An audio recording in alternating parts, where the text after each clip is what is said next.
వెంకటరెడ్డి గారు, ఏంటి సిబిఐ విచారణ అంటే ఎందుకు ఒప్పుకోవట్లేదు? అందులోనూ మీ పార్టీకి సంబంధించినటువంటి నాయకుడు మాజీ మంత్రి జోగి రమేష్ పిటిషన్ వేసి దీన్ని సిబిఐకి అప్పగించాలని అడిగినటువంటి మరుసటి రోజే ఆయన తీసుకెళ్ళిపోయారు, ఆయన అరెస్ట్ చేశారు. ఎందుకు సిబిఐ అంటే ఇంత భయం?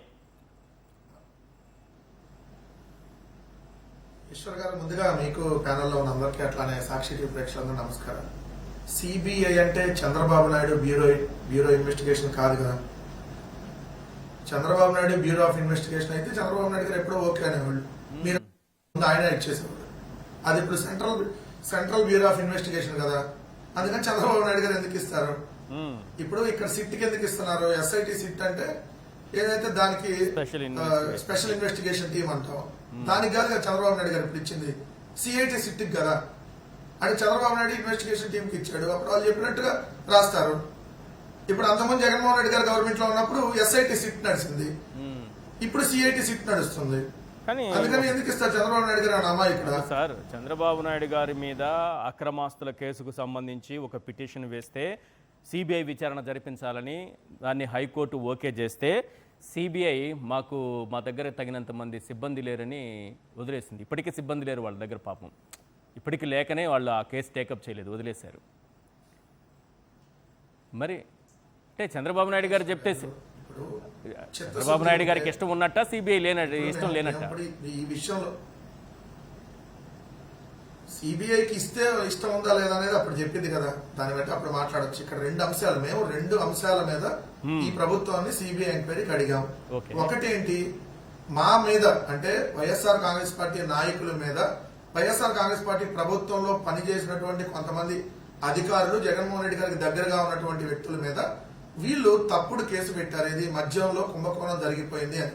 అప్పుడు మేము అడిగాం, అయ్యా మీరు పెట్టింది తప్పుడు కేసు, మా హయాంలో మద్యం వల్ల ఆదాయం అనేది పెరిగింది, సేల్స్ బాగా తగ్గినా విపరీతంగా ఆదాయం పెరిగింది, మేము ఏ కొత్త బ్రాండ్ తీసుకురాలేదు, మేము ఏ కొత్త డిస్టరీ కూడా తీసుకురాలేదు, మేము సిబిఐ ఎంక్వైరీకి సిద్ధంగా ఉన్నామని చెప్పి ఆ రోజు కూడా చెప్పాం. ఏదైతే వీళ్ళు తప్పుడు కేసులో మిథున్ రెడ్డి గారిని అందరిని అరెస్ట్ చేశారు, అందరికి బెయిల్ వచ్చింది ఇప్పుడు చాలా మందికి, ఇంకా చెవిరెడ్డి గారికి వీళ్ళకైతే రాలేదు, సో వాళ్ళకి కూడా వస్తుంది. ఇక్కడ ఆ అంశం మీద మేము అడిగాం. అప్పుడేమన్నాం, అయ్యా 2014 నుంచి 2018 దాకా మీ హయాంలో జరిగినటువంటి మద్యం అమ్మకాల మీద, మద్యం పాలసీ మీద, అలానే 2019 నుంచి 2024 దాకా మా హయాంలో జరిగిన మద్యం అమ్మకాలు, మద్యం పాలసీ మీద, రెండింటి మీద ఎంటైర్ సిబిఐకి ఇద్దాం ఉన్నాం. అప్పుడు వాళ్ళు తప్పు చేశారు ఆ ప్రభుత్వం, ఎందుకంటే అప్పుడు ఆల్రెడీ కేసులో చంద్రబాబు నాయుడు గారు A3గా ఉన్నారు, కొల్లు రవీంద్ర A2గా ఉన్నాడు, సో బెయిల్ మీద బయట ఉన్నాడు చంద్రబాబు నాయుడు గారు మద్యం కేసులో బెయిల్ మీద. సో అందుకని దాన్ని సిబిఐకి ఇద్దాం, మా హయాంలో జరిగింది అంటున్నారు కదా, మీరు దాని మీద కూడా సిబిఐకి ఇద్దాం, ఎవరి హయాంలో జరిగిందో తేలుద్దామని అడిగాం, దానికి తోకముడిచారు.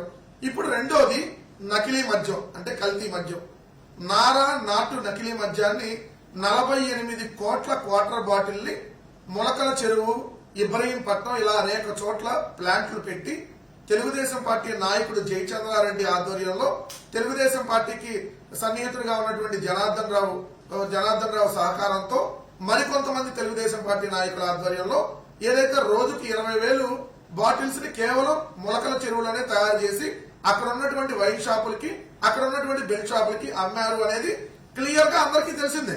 అవును. ఇప్పుడు దానికి సంబంధించి మీరు తప్పుడు కేసు జోగి రమేష్ గారి మీద పెట్టారు. ఎందుకు? జోగి రమేష్ గారు ఏదైతే చంద్రబాబు నాయుడు గారు ఇంటి దగ్గర నిరసన జరగడానికి వెళ్ళాడు కాబట్టి, ఎందుకంటే వాళ్ళ పత్రికలు చాలా ఓపెన్ అయిపోతాయి సార్, ఆత్రం ఆపుకోలేవు, 2 రోజులన్నా ఆపుకోలేవు, ఎమ్మటే రాసేస్తారు. ఆత్రం ఆపుకోలేక రాసేశారు ఏమని, జోగి రమేష్ గారికి జరగాల్సిందే, ఎందుకంటే చంద్రబాబు నాయుడు గారు ఇంటి దగ్గరికి వెళ్ళాడు కాబట్టి, ఆయన మీద దాడి చేయడానికి వెళ్ళాడు, కొట్టబోయాడు, సో ఇది జరగాలని ఒక కట్టుకథ వేసేశారు. ఏమేసిన జోగి రమేష్ అరెస్ట్ తర్వాత ఆయన అరెస్ట్ అనేది మీ పార్టీకి బురద అంటిందా లేదా? జనార్దన్ రావు చెప్పారు కదా, ఏమని చెప్పారు? జోగి రమేష్ చెప్తేనే చేశానని చెప్పారు కదా జనార్దన్ రావు. ప్రజలంత అమాయకంగా లేరు, వారు ప్రజలు నమ్మటం లేదు కాబట్టి IVRS కాల్ చేశారు. ఇంతకంటే చిన్న లాజిక్ అవసరం లేదు. ప్రజలు నమ్మట్లేదు కాబట్టి నమ్మించడానికే కాల్ చేసి, ఇప్పుడు ఒక అబద్ధాన్ని నిజం చేయాలంటే ఏం చేయాలి? 100,000 మంది చెప్పించాలి. అందుకనే కాల్ చేసి అది జరిగిందని చెప్పి జరిగేటటువంటి ప్రయత్నం. ఎందుకంటే ఈ నకిలీ మద్యం మీద ఆల్రెడీ తెలుగుదేశం పార్టీ ఆధ్వర్యంలో నడిచిందనేది తెలుసు. ఈ రోజు మద్యం షాప్ లో అక్కడికక్కడే తాగి చనిపోతున్నారు జనాలు. అది వైన్ షాప్ మద్యమా, బెల్ షాప్ మద్యంతో సంబంధం లేదు, నారావారి మద్యం. అది వైన్ షాప్ లో అమ్మినా కల్తీ మద్యమే. మళ్ళీ చెప్తా ఉన్నాం, ఈ రోజు ఆంధ్రప్రదేశ్ రాష్ట్రంలో వైన్ షాపుల్లో అమ్ముతున్న కూడా కల్తీ మద్యం, ఇప్పటికీ సుమో బ్రాండ్ ఏదైతే short whisky, sumo whisky, Bengaluru మాల్టరీ ఇలా అమ్ముతున్నారు అనేది వాస్తవం. అందుకని నిన్న కూడా ఒకరు చనిపోయారు అక్కడే, ఇది ఏమంటే పర్మిట్ రూమ్ లో తాగుతూ అక్కడే మద్యం కొనుక్కొని పర్మిట్ రూమ్ లో తాగుతూ. కాదు సార్, మొన్నటి వరకు నకిలీ మద్యం ప్లాంట్ బయటపడనంత వరకు నకిలీ మద్యం ప్లాంట్ బయటపడనంత వరకు మొలకల చెరువులో నకిలీ మద్యం అమ్మారు అనేది వాస్తవం. దానికి ఆధారాలు ఉన్నాయి. ఆ తర్వాత కూడా నకిలీ మద్యమే తాగుతున్నారు ఇప్పుడు రాష్ట్రంలో. సార్ ఇప్పుడు సప్లై చేస్తారు సార్, ఇవాళ సప్లై చేసింది ఈ రోజు అయిపోయిందని గ్యారంటీ ఉంది. రేపు ఉండొచ్చు, ఎల్లుండి ఉండొచ్చు. ఇంకా ఆంధ్రప్రదేశ్ రాష్ట్రంలో నకిలీ మద్యం తయారు చేసేటటువంటి ప్లాంట్లు లేవని మీరు గాని నేను గాని ప్రభుత్వం గాని గ్యారంటీ ఇవ్వగలదా? మొన్నంటే బయటపడింది మొలకల చెరువు, ఇబ్రహీంపట్నం. ఇంకా బయటపడిన ఎన్ని ఉన్నాయి? అంతకుముందు ఆల్రెడీ అనకాపల్లి కావచ్చు, పాలకొల్లు కావచ్చు, ఇలా అనేక చోట కడపలో కూడా బయటపడింది. ఇప్పుడు బయటపడుతుంది కానీ మనకు తెలుస్తుంది. బయటపడిన ఇంకెన్ని ఉన్నాయి? ఎందుకంటే ఈ రోజు నకిలీ మద్యం తాగి చనిపోతున్నారు, ఇది వాస్తవం. దాన్ని మేము అడుగుతా ఉన్నాం. దానికి సంబంధించి ఇదేదో అల్లాటప్పగా 50 లక్షల కోట్ల రూపాయల స్కామ్ కాదు. ఈ రోజు ఇది 5,000 కోట్ల రూపాయలకు సంబంధించినటువంటి స్కామ్. ప్రజల ప్రాణాలను తీసినటువంటి దుర్మార్గులు వీళ్ళు. ఎందుకంటే 48 కోట్ల క్వార్టర్ బాటిల్ అంటే తమాషాగా ఉందా సార్? వీళ్ళకి చిన్నపిల్లల ఆటలాగా ఉన్న మనుషుల ప్రాణాలని చేస్తుంటే లెక్క లేకుండా అసలు ఈ ప్రభుత్వానికి సిగ్గుచరం కొద్దిగానే ఉందా? మీ ప్రభుత్వం తప్పు చేయకపోతే, ఇప్పుడు ఈ నకిలీ మద్యకానికి కరకట్ట కొంపకి లింకులు లేకపోతే, చంద్రబాబు నాయుడుకి, సీఎంఓకి, నారా లోకేష్ కి, కిలారు రాజేష్ కి మళ్ళీ రిపీట్ చేసి చెప్తా, దీనికి వీళ్ళకి వాటాలు రాకపోతే సిబిఐ ఎంక్వైరీకి మీరు ఎందుకు వెనకడుగు వేస్తున్నారు? సిబిఐ ఎంక్వైరీ వేస్తే సాక్షాత్తు చంద్రబాబు నాయుడు గారి జుట్టు మొత్తం బయటపడితే ఆ జుట్టు అంతా కేంద్రం చేతిలో ఉంటది. కాబట్టి ఈ రోజు కేంద్రం దగ్గరికి వెళ్లి దేహి అని చెప్పి మోడీ గారు వస్తుంటే అబ్బా కొడుకులు మోకరిల్లుతున్నారు. అంతకుముందు మోకరిల్లలేదే, ఇప్పుడు ఎందుకు మోకరిల్లుతున్నారు? దీంట్లో నేను ఇంకోటి కూడా చెప్పాలి సార్. మొన్న జమీన్ రైతు అనేటటువంటి నెల్లూరుకు సంబంధించినటువంటి ఒక పత్రిక చాలా ఇంట్రెస్టింగ్ కథనం వేసింది. ఫ్యాక్ట్ కథనం, వాస్తవం. జూలై 17 తర్వాత చంద్రబాబు నాయుడు గారు, అంటే మొన్న 2025 జూలై 17 తర్వాత చంద్రబాబు నాయుడు గారు మోడీ గారికి ఏ విధంగా మోకరిల్లుతున్నాడు అనే దానికి సంబంధించి ఒక కథనం వేసింది. ఏంటంటే బీహార్ ఓటరు జాబితా సవరణ పేరుతో ఎన్నికల కమిషన్ చేపట్టినటువంటి ప్రక్రియ వివాదాస్పదమైంది. అది అందరికీ తెలుసు. బీజేపీని గెలిపించడానికి ఇతర పార్టీలు బలంగా ఉన్న నియోజకవర్గాల్లో దాదాపు 69 లక్షల ఓట్లు తొలగించారనేటటువంటి ఆందోళన నేపథ్యంలో చంద్రబాబు నాయుడు గారిని కాంగ్రెస్ పార్టీకి సంబంధించినటువంటి అభిషేక్ సింఘ్వి, అతను సీనియర్ న్యాయవాది సుప్రీంకోర్టు, అతను చంద్రబాబు నాయుడు గారికి ఫోన్ చేశాడు. ఫోన్ చేసి ఎలక్షన్ కమిషన్ మీరు కూడా లేఖ రాయకపోతే, ఈ చంద్రబాబు నాయుడు గారు ఏమన్నాడు, సరే నేను లేఖ రాస్తాను, ఆ డ్రాఫ్ట్ అంతా మీరే రెడీ చేసి పంపించమంటే, ఆయన సీనియర్ న్యాయవాది కదా, సుప్రీంకోర్టు సీనియర్ న్యాయవాది, ఆయన ఒక డ్రాఫ్ట్ రెడీ చేసి పంపించాడు చంద్రబాబు నాయుడు గారికి. దాని మీద నేను సంతకం పెట్టి జూలై 17వ తారీఖున బీహార్ ఓటర్ జాబితా సవరణ మీద ఎన్నికల కమిషన్ కి లేఖ రాశాడు. ఏమని రాశాడు? ఎన్నికల కమిషన్ సూటిగా ప్రశ్నిస్తూ ఓటర్ల జాబితాలో తప్పులు సవరించడానికి ఏ ప్రక్రియ అయినా చేపట్టొచ్చు, ఓటరు జాతీయతను పరిశీలించే అధికారం మీకెవరిచ్చారు అంటూ చంద్రబాబు ప్రశ్నిస్తూ, అది మీ పని కాదు, ఓటర్ జాబితా సవరణ అనేది ఎన్నికలు జరగనప్పుడు చేపట్టాలి కానీ బీహార్ రాష్ట్ర శాసనసభకు ఎన్నికలప్పుడు ఎలా చేపడతారని చెప్పి లేఖ రాశాడు. ఈ లేఖ రాయంగానే ఎన్నికల కమిషన్ కి చంద్రబాబు నాయుడు గారు జూలై 17 లేఖ రాశాడు. ఇమీడియట్ గా నరేంద్ర మోడీ గారికి ఇన్ఫర్మేషన్ వెళ్ళిపోయింది. ఎందుకు వెళ్ళదు? వాళ్ళు కేంద్రంలో ఉన్నారు కదా. అక్కడి నుంచి మీరు చూడండి, ఈ ఆగస్టు, సెప్టెంబర్, అక్టోబర్ నెలలో చంద్రబాబు నాయుడు గారు మోడీ గారు కాళ్ళు పట్టుకున్న దాఖలాలు నేను అనేక సార్లు మనకు కనపడి ఓపెన్ గా. అబ్బా కొడుకులు ఇద్దరు పద్దాకలు ఢిల్లీ వెళ్తున్నారు.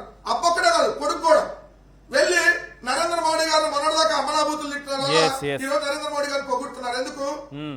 ఇలా జుట్టంతా కేంద్రం చేతిలో ఈరోజు ఉంది కాబట్టి.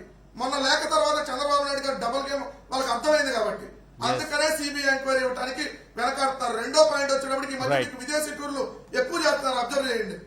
ఎందుకు? ఈ డబ్బులన్నింటినీ అక్కడ జాగ్రత్తగా పెట్టుకోవాలని ఉన్నందులో సర్దుకోవాలని చెప్పి. అందుకని మేము రాష్ట్రానికి పెట్టుబడులు తేవడానికి కదా వెళ్ళారు. కోట్ల రూపాయలకు సంబంధించినటువంటి కుంభకోణం, లక్షల పెట్టుబడులు సార్. లుల్లు గాళ్లను ఉల్ఫా గాళ్ళు పెట్టుబడులు పెడతారు ఆంధ్రప్రదేశ్ లో. రియల్ ఎస్టేట్ వాళ్ళు, శోభా రియల్ ఎస్టేట్ ఆంధ్రప్రదేశ్ లో ఏం పెట్టుబడి పెట్టింది? లూలు. అక్కడ కూడా లూలునే కలిసారా? ఇక్కడ లూలుకి రాసిస్తామని చెప్పేసి మళ్ళీ అక్కడికి పోయి కలిసారు. అక్కడ కూడా లుల్లు వాళ్ళు, శోభా రియల్ ఎస్టేట్. ఇంకెవరు కలిసారు? రియల్ ఎస్టేట్ వాళ్ళతో ఏం పని సార్? వాళ్ళే పెట్టుబడులు పెడతారు, వ్యాపారం చేసుకుంటారు రాష్ట్రంలో. అదే సార్ చంద్రబాబు నాయుడు గారు వాళ్ళకు వాటాలు పెట్టడానికి వాళ్ళు వచ్చాడు. ఈయన కడితే బిల్డింగ్ ఈయన దాంట్లో ఒక షేర్ ఈయన ఉంటాడు. అందుకని వాళ్ళ ఆస్తులని వెనకేసుకొని పెట్టుబడులు రాలేదు మీ ఉద్దేశం ఏంటి అసలు? పెట్టుబడులు రాలేదు, పెట్టుకోవడానికి వెళ్ళారా ఇక్కడ నుంచి మొత్తం?